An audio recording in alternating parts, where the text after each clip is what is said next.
What's going on, creatures? Over the past few weeks, months, I've been experimenting. I've had a number of music projects that I've been working on over that time, and I've been going for kind of a subdued, sort of underscoring cinematic type music, because that's the mood that I've been in for a while. And in some of these tracks, I've used a piano, as you do. You know, it's one of the mainstays of cinematic writing.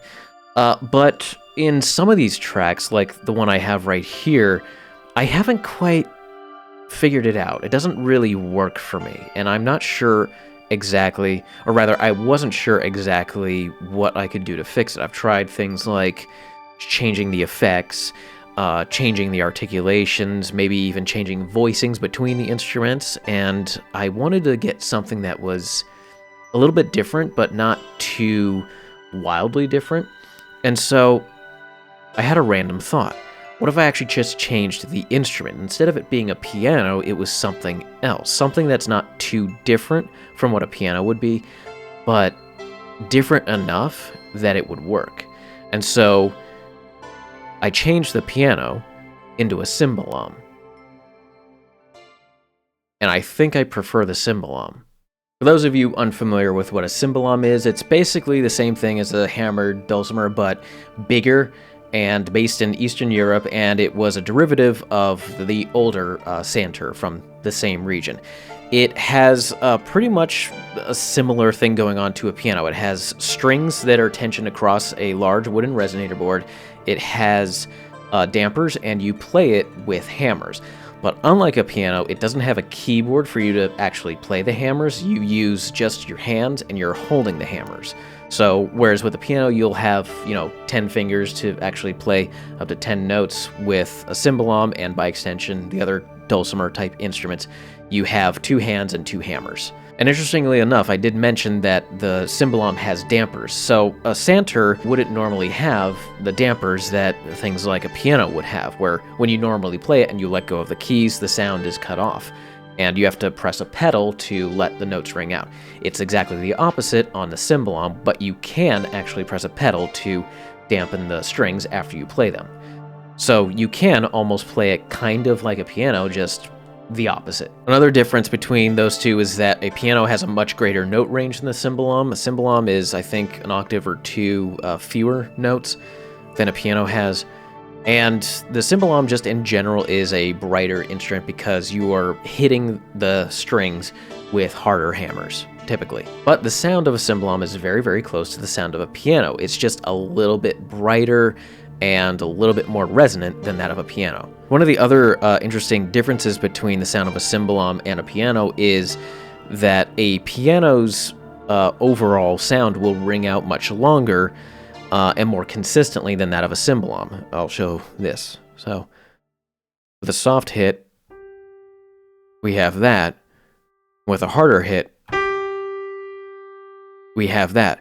So, there's harmonic overtones and brightness in that harder hit that I just played, and it's ringing out longer, whereas if I were to do that with the cimbalom,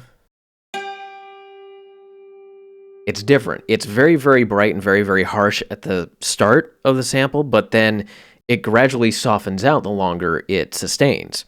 So, in a way, it has qualities very similar to a piano and also a harp, and I don't know. I like it. I think I like it more. It's one of the things I like about experimenting is that if something doesn't work, I just force a change, and sometimes that change could just be an entire instrument, an instrument that you wouldn't normally think should work for certain contexts, and yet I feel like I have.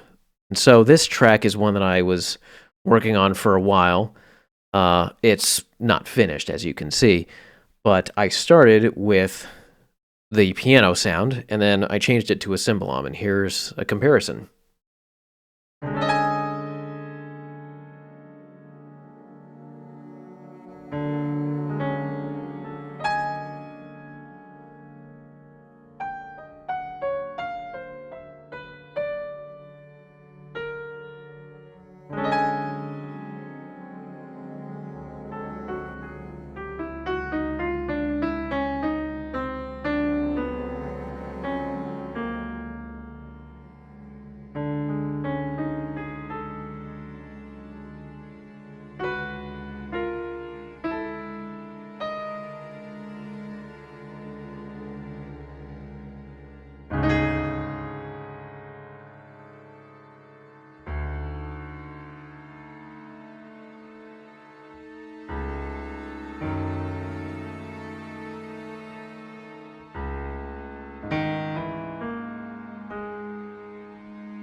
I copied the regions over to a new track, assigned a Cimbalom to that track, and this one sounds like this.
And that's the sound. Now, a couple other things to consider, at least I should have considered earlier. I made some adjustments here to the notes that are being played in the Cimbalom as opposed to the piano, because with a piano, if you were to do a roll of multiple notes, like more than 2 at a time, you'd have to consider, at least if you wanted it to sound realistic, you'd have to consider the 2 hands playing the Cimbalom, or at least, you know, if you were crazy with it and you had multiple hammers between your fingers, you could do that. I used to do that with melodic percussion in high school.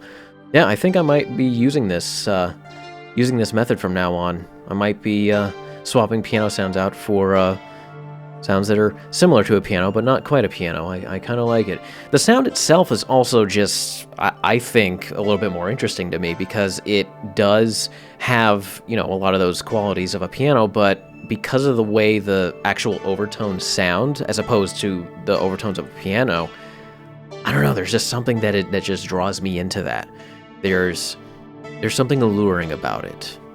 I don't know. Now I'm getting into poetic language. None of that really matters technically, but yeah, I think for as many piano libraries as there are out there, we need more Cimbaloms. There's like 1, 2, 3 that I know off the top of my head, maybe 4.